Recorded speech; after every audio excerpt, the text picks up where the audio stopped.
Rocketry के लिए तो बोलूँगा मैं एक ही चीज़, मास्टरपीस, अमेजिंग मूवी। मतलब कि जो हमारे नंबी नारायण है, जो कि हमारे साइंटिस्ट है, देश के सबसे बड़े साइंटिस्ट माना जाता है उनको, उनके ऊपर रियल लाइफ स्टोरी बनाई गई है। और खासकर आर माधवन जो कि इस मूवी के डायरेक्टर प्रोड्यूसर सब हैं, क्या काम किया उन्होंने, super.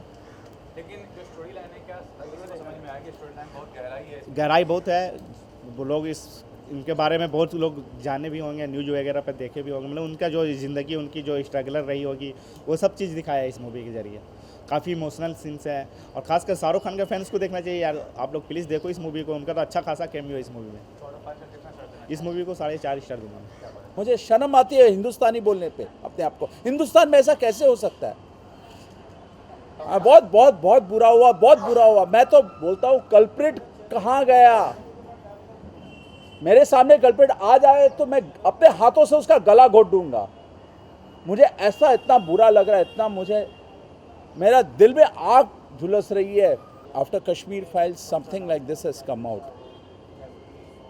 Thanks to the director, thanks to the creative team of Rocketry, that they have done justice, somewhat justice, so that there will be an uprising. So, like Kashmir Files, this is something, a very bad mishap that has happened in our country, which should never ever be repeated.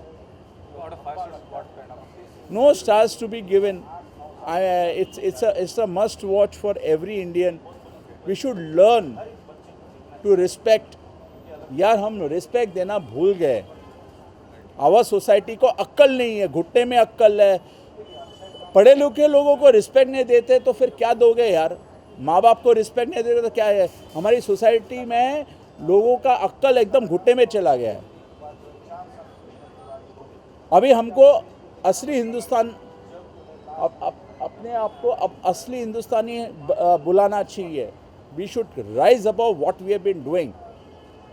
अपना काम बनता तो भाड़ में जाए जनता। No, we should stop being selfish.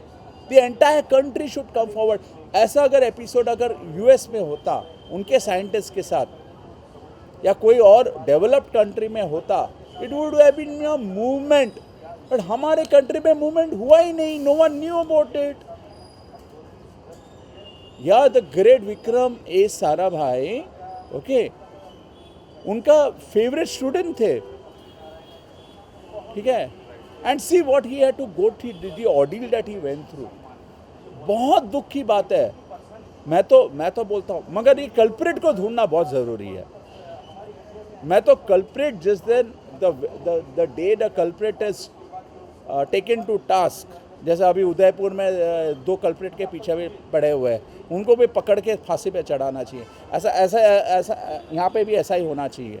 As far as professor ये Nambi Narayan case is concern, तो बहुत बहुत बहुत तकलीफ हुई। It's a must watch for every citizen of this country. भले उसको पसंद नहीं आए, मैं एक्सप्लेन कर रहा हूँ, मैं अपने तरफ से बताता हूँ कि हमको ये इस फिल्म को बहुत ज़्यादा प्रमोट करने की ज़रूरत है। I am completely for it. Okay, God bless you all. Rocketry बहुत ही अच्छी मूवी है और पहली बार आर माधवन जी ने डायरेक्ट की है ये मूवी, तो उनका डायरेक्शन बहुत अच्छा है। और मूवी एक रियल लाइफ स्टोरी है। एक इंडियन स्पेस रिसर्च ऑर्गेनाइजेशन की जो साइंटिस्ट हैं नंबी नारायण, उनकी मूवी है। और कैसे वो अपने मेरिट पे इतना ऊंचाई तक पहुंचते हैं, और वो ऊंचाइयों के बाद जब वो नीचे गिरते हैं, उनके ऊपर इल्ज़ाम लगते हैं एस्पिनेज के, और स्पाइंग कर रहे हैं, सीक्रेट इन्फॉर्मेशन दे रहे हैं, तो किस तरह वो ओवरकम करते हैं, अपने आप को सच्चा प्रूव करते हैं। तो पेट्रियोटिज़म के ऊपर मूवी है, देशभक्ति के ऊपर, किस तरह वो अपने आप को साबित करते हैं। उनके बच्चों को भी टारगेट किया जाता है, तो उनकी वाइफ का भी रोल बहुत अच्छा निभाया है सिमरन ने। तो आर माधवन तो एक बहुत अच्छे एक्टर हैं। हमने उन्हें टनुवेट्स मनु में देखा था, टनुवेट्स मनु रिटर्न्स और 3 इडियट्स, और ये मूवी में उन्होंने डायरेक्शन भी किया है, स्टोरी भी है। तो बहुत ही इज़ अ वर्सेटाइल, वो प्रूव कर दिया कि मल्टीटास्किंग वो कर सकते हैं।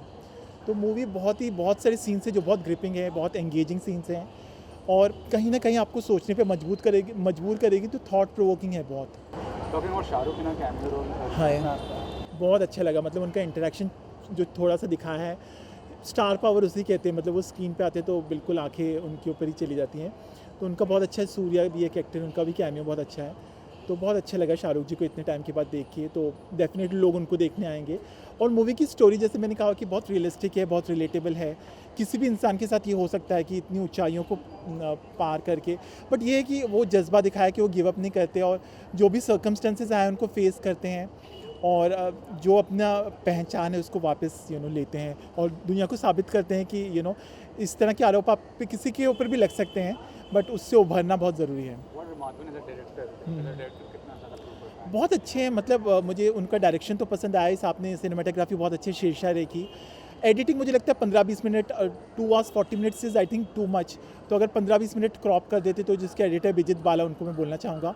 म्यूज़िक ठीक ठाक है सैम का, but direction is a very good attempt क्योंकि काफ़ी अलग अलग जगह मतलब शूट की गई है और ऑडियंस को 2 घंटे 40 मिनट तक रोकना इट इज़ कमेंडेबल। बट अगर थोड़ी सी एडिट हो जाती तो और मज़ा, थोड़े से पोर्शंस बीच में क्लमजी लगते हैं, हैज़र्ड लगते हैं। But do you think the film will appeal the masses? क्योंकि masses को इतना इंग्लिश समझ में आती है नहीं, जी। वो डेप्थ नहीं समझ में आता, तो will it appeal the masses? I think action speaks louder than words. Word से ज़्यादा जो लैंग्वेज है उसके सारे बैरियर्स को तोड़ देंगे। मतलब आपको देख के तो पता चल रहा है ना, कितनी साउथ इंडियन मूवीज़ हैं अभी लोग सबटाइटल्स के साथ या बिना सबटाइटल्स के भी समझ जाते हैं। तो इसका जो मैसेज है, लोगों को ये स्टोरी ऑलरेडी पता है कि साइंटिस्ट के साथ क्या नाइंसाफ़ी हुई थी और फिर सुप्रीम कोर्ट ने उनको क्लीन चिट दिया था और उसके बाद उनको पद्म भूषण मिला था। तो मतलब ये लोग समझेंगे, मतलब किसी भी भाषा का कोई बैरियर लैंग्वेज का होगा ही नहीं। I think Out of 5 stars, how much? 4.5। how Indian scientists have shown patriotism and how are they very much more inclined towards mission. Charismatic, charming, and I'd love to see R. Madhavan and Shah Rukh together on the screen. Amazing storyline based on a true story. Mr. Nambi have got Padma Bhushan, the third civilian award, the highest civilian award of India after a long debacle. और सच की हमेशा जीत होती है, आपको करेज रखना चाहिए। And very well executed movie, nice script, nice cinematography, and I'm so happy to see that R. Madhavan has written and directed this movie. It's really Is there amazing. a I South enjoyed actor it. also in this picture? South actor भी हम इसमें? There are some South actors, and the movie goes in flashback, sometimes comes back as well, and it's nicely executed. And I'm sure the people would love this movie. As we are saying that the Bollywood is not doing well nowadays, or something like that. The pan-India movies are doing well. For example, RRR or Bahubali, or now KGF 1 and 2. But now Bollywood is of course there to stay. It's more about the quality than about the particular language. So movie is all about the script, direction, performances, and execution, and it's really Out wonderful. of 5 stars? For Rocketry, I would give 4 stars.